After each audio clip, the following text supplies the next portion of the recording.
37. Very well known verse, but always good to discuss again and again.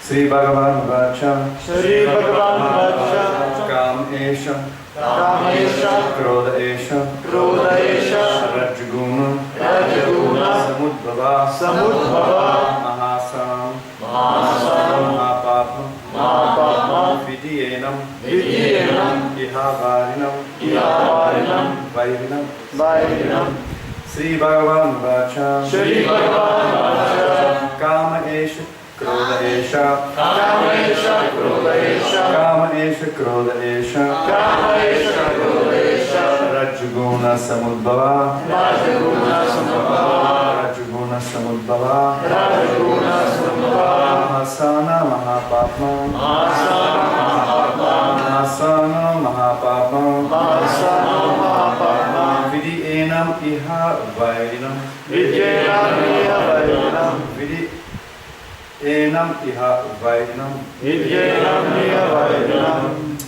Please repeat. Sri Bhagavan Vacha, Sri Bhagavan Vacha, the personality of Godhead said, the personality of God said, Kama, Kama, lust, lust, Esha, Esha, this, Krodha, Krodha, Wrath, Wrath, Esha, Esha, this, this, Rajaguna, Rajaguna, the mode of passion, mode of passion, Samudbhava, Samudbhava, born of Maha-asam, Mahasan, all devouring, all devouring, Mahapapa, Mahapatma, greatly sinful, greatly sinful, Vidi, Vidi, no, Enam, this, This, Iha, Iha, in the material world, in the material world, Vairinam, Vairinam, greatest enemy. greatest enemy.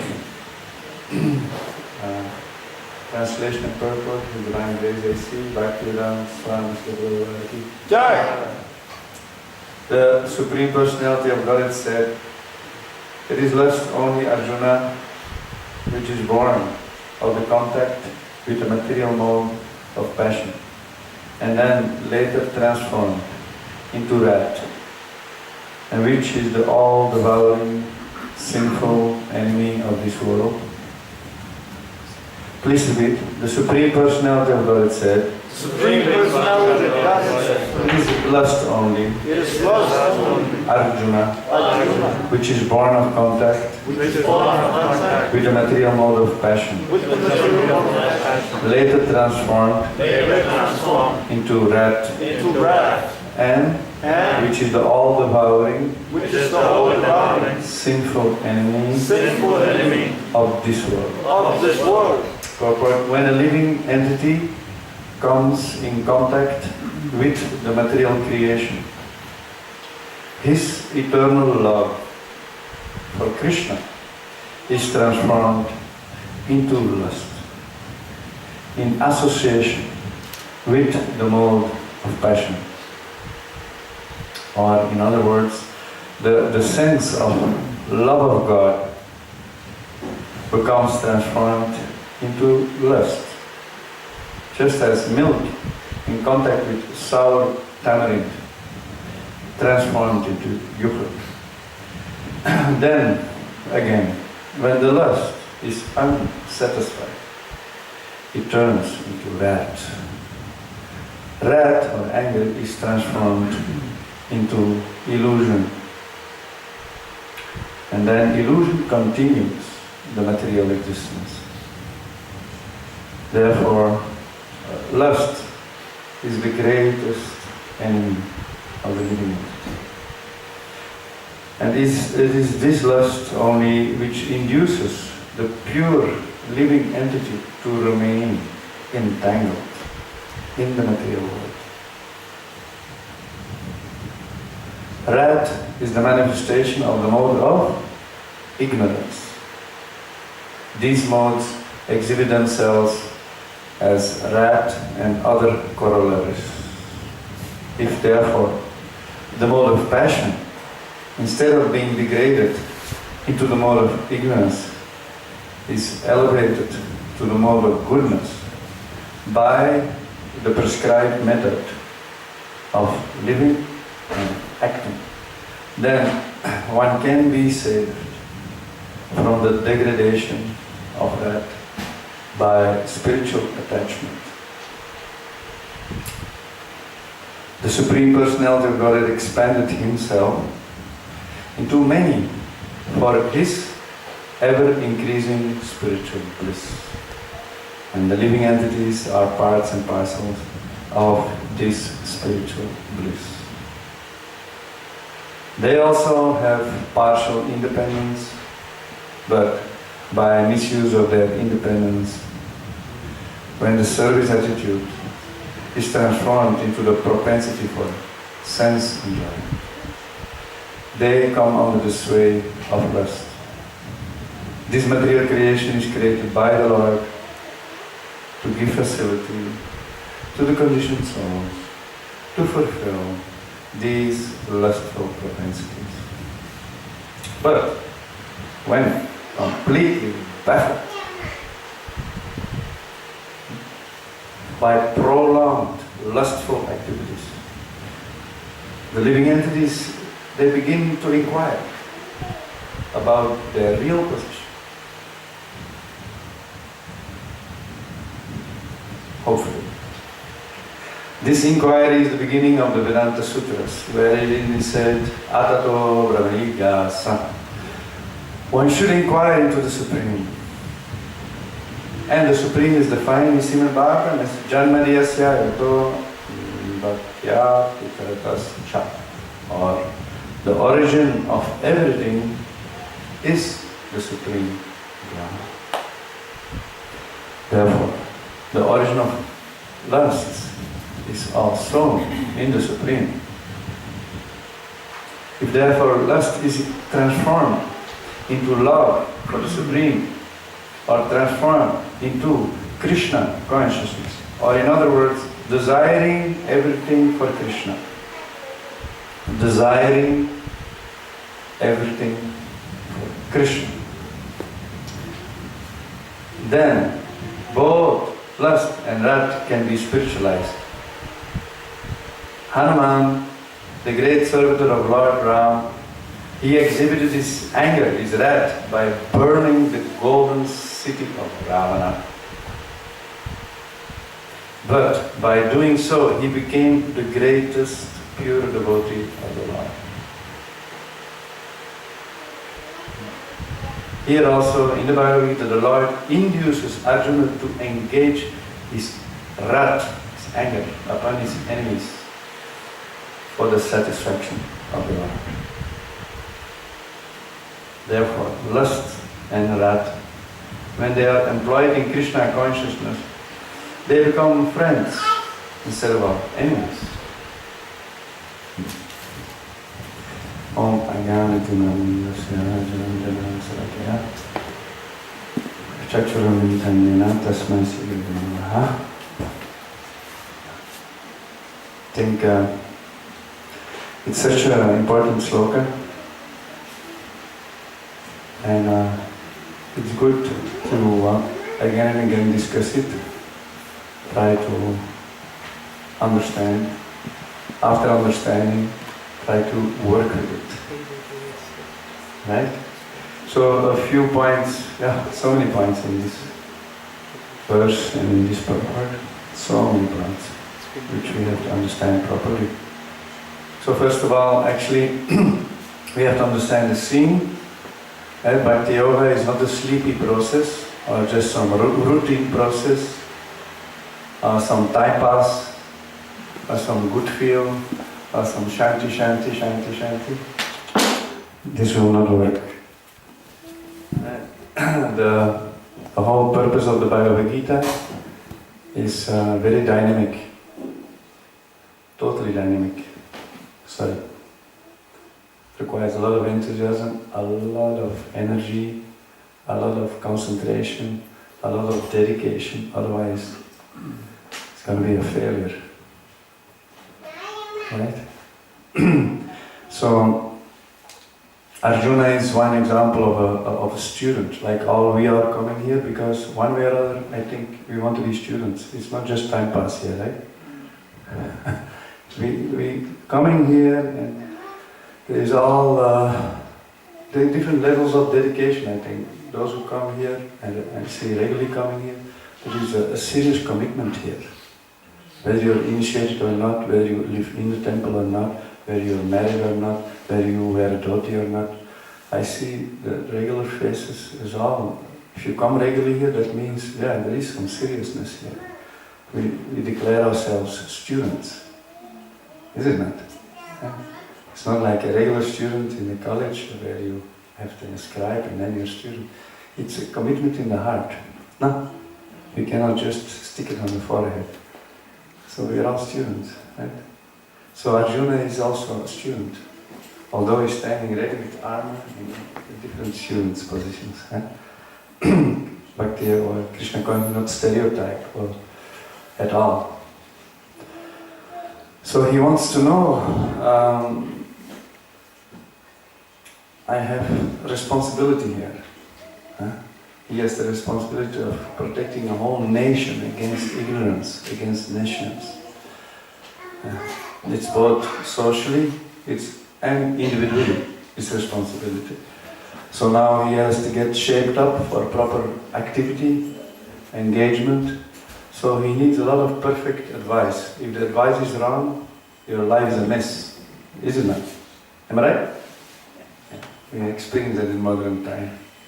So many complications of our lives, we feel it because the society is not giving proper advice. So, but Bhagavad Gita gives proper advice. It is used by so many saintly people in the past, so many people who has come to perfection. So why we should not be the next in the line to come to perfection? Right? Right?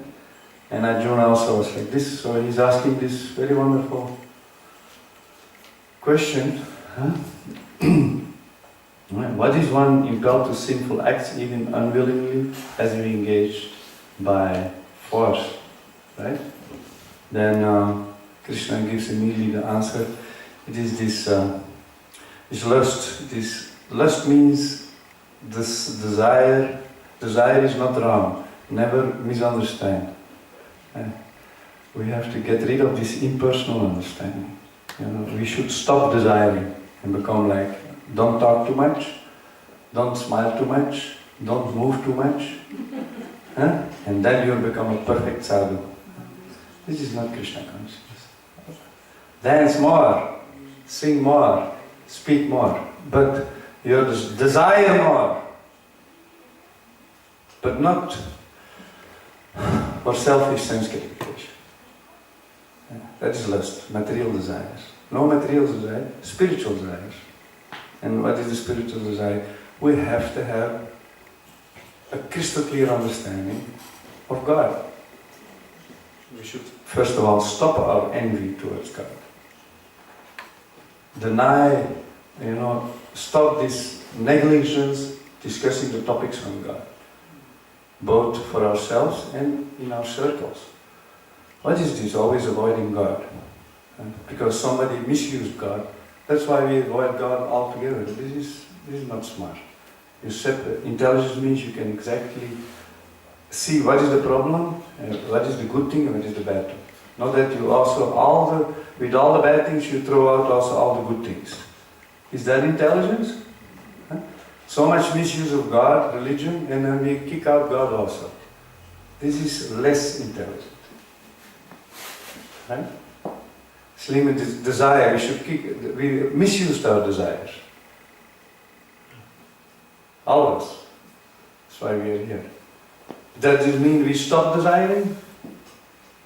No, please don't stop desiring, please. It will not work. You get sour like a sour grape. Horrible grape. You don't stop desiring, but it is said here, we start desiring for Krishna. That's why it is deity worship.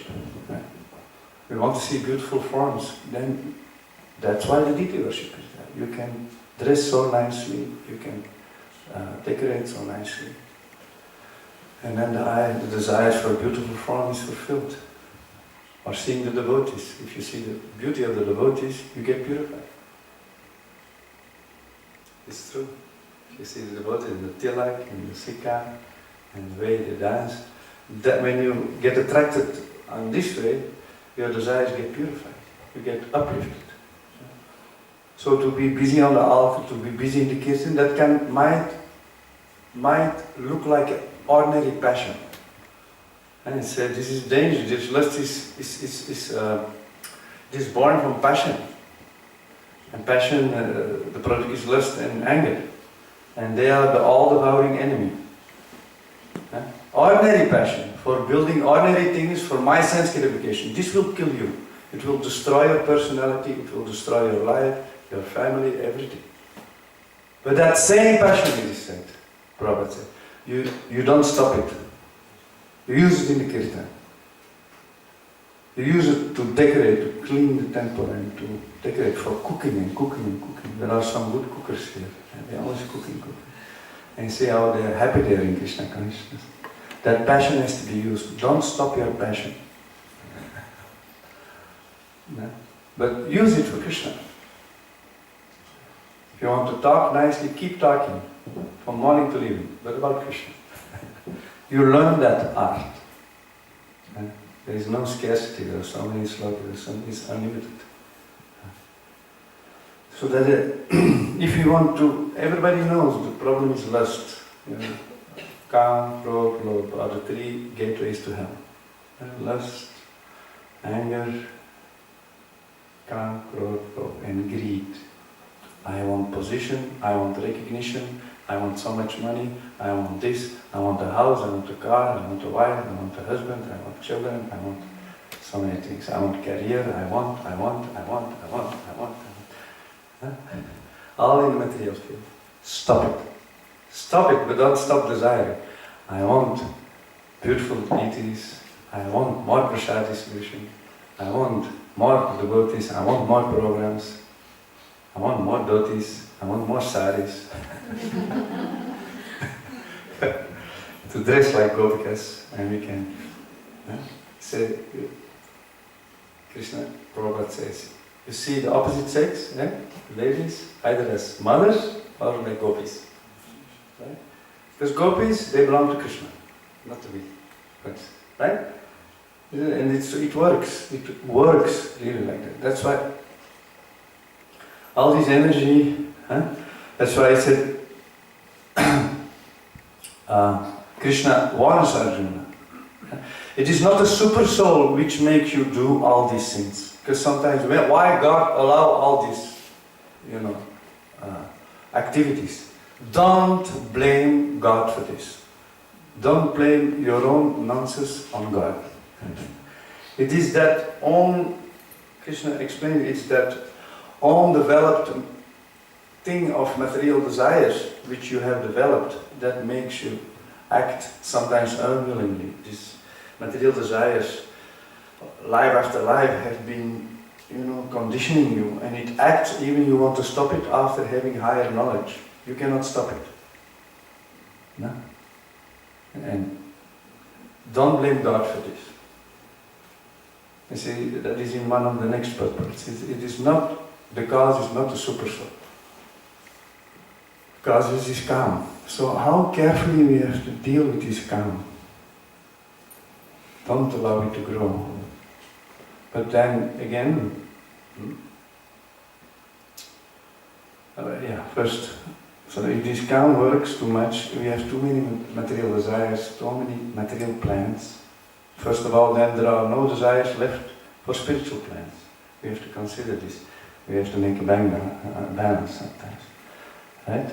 Especially when we live in the larger world, there are so many other responsibilities, and then we get confused. Right?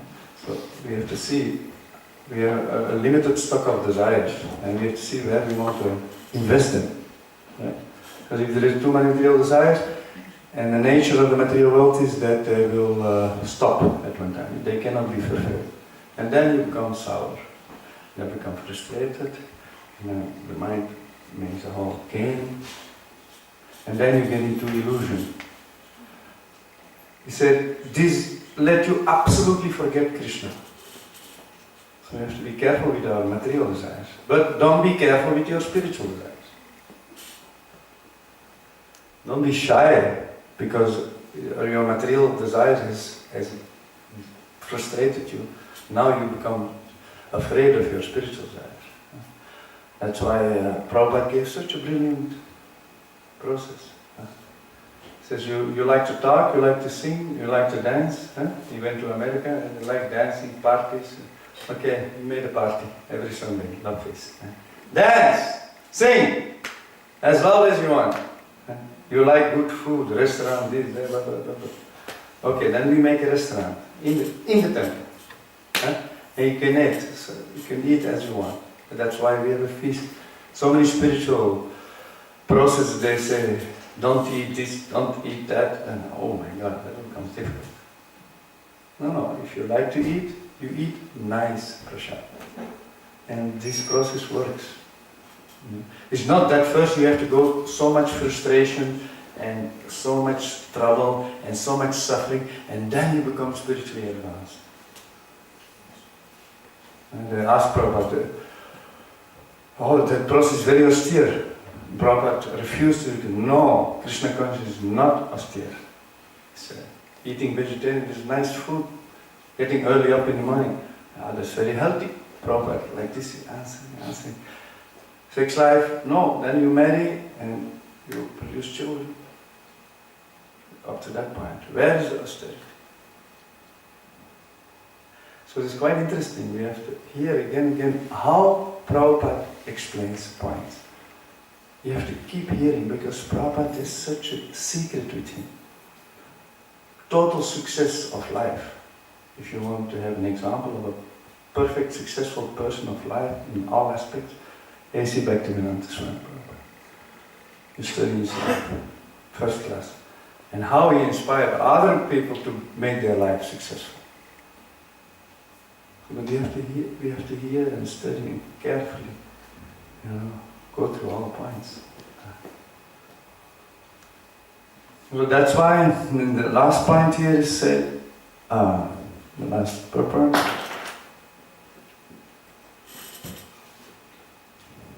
The duty of human life is Agyatato Brahmegasa. That's the first instruction in the Vedic culture. The first instruction of a modern society is go to school and work until you get money. And that is the goal. Money is the honey.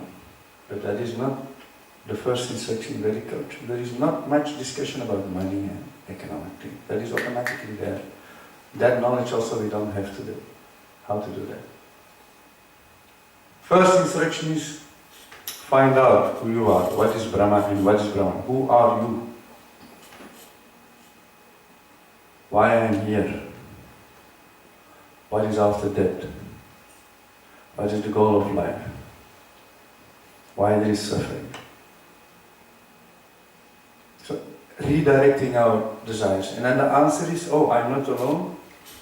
There is the Lord also. And there the transformation starts. Without Krishna, forget all progress, all success, all transformation. All this talk about love and spirituality and harmony, it remains zero when the one is not there.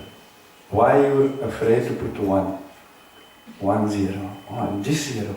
And this hero is so nice, on the Facebook, so nice statements. But where is Krishna? My sister sometimes, she's explaining all these things, but mine is Krishna.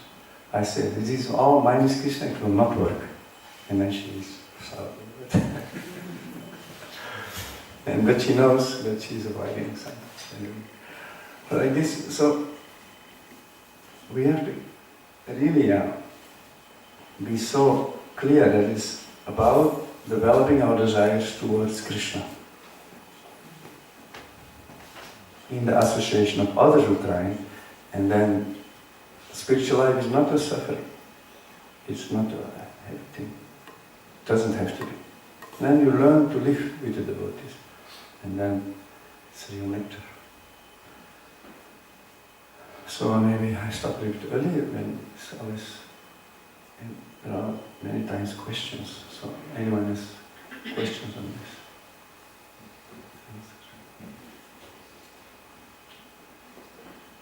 comment? Yeah, that's it. So I was just thinking that anything else in the material world needs maintenance. The car needs maintenance, the house needs maintenance, our bank balance, it needs maintenance. So, but when it comes to consciousness and spiritual life, and people they start thinking like this, that you have to put something in, you have to do something, because everything is influenced by the time factor in the material world. Everything is influenced by the time factor. Consciousness also, that we become influenced. So we should invest energy for this process. Huh? So why is that? Maintenance. Why they don't invest? Why they don't focus on that? Why do they? Same. Yeah, it's a good point you're making. We have to realize how dangerous this. It said is the killer of self-realization is these material desires. Because you have to choose what you want. You want the window open or closed, right? Window is there, we use it. But light or darkness? And then you put down with the material desire, then this paralyze your interest to put energy for your spiritual development. And the whole process of Bhakti Yoga is to wake up by philosophy, by kirtan, by prasad, by service. Very good. And yeah, Mata. First, I'd like to thank you for a very nice lecture, but naturally, what you said, what I understood at least, I hope I have not misunderstood, that don't stop your desires, but convert those desires to God or to Krishna. Exactly. Yes, some of us, like you devotees, can do it in one go. To just stop the desires completely from materialistic world to this. But maybe for some of us, it will take some time, maybe 1 month, 1 year, 1 decade, 1 lifetime, or 10 lifetimes. Why is it so? Is it because of past karmas or past performances, what we have done, that some can do it immediately, but for some it takes much longer time or perhaps many lifetimes? Very good question. It's a mystery. Huh? But don't be satisfied with the mystery. No, it's a question that immediately comes to mind, right? A question of associating those who have this strong spiritual desires. Then you speed up.